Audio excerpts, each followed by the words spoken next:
ஏதாவது ஒன்று பண்ணி ஆகணுமே, எல்லாரும் திரும்பி பார்க்குற மாதிரி அப்படின்னா. சார் எல்லாமே பாட்டுன்னா முறையாக தானே சார் பாடுவாங்க.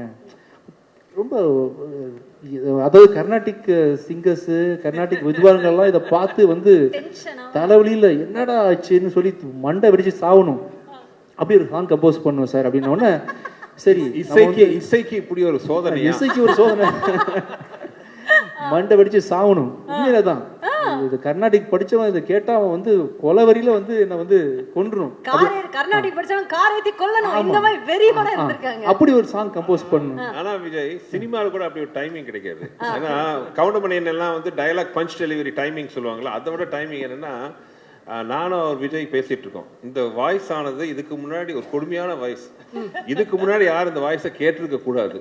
இந்த வாய்ஸ் இதுக்கு முன்னாடி எதுவும் பாடிட்டு இருக்க கூடாது. இனிமேல் லைஃப்ல இதுக்கப்புறம் பாடவே கூடாது. அப்படி ஒரு வாய்ஸ் வேணும். எங்க பிடிக்கிறதுக்கு போது டக்கு டக்குன்னு கதை விஷால் என்ட்ரி. சார் சாங் ரெடியா?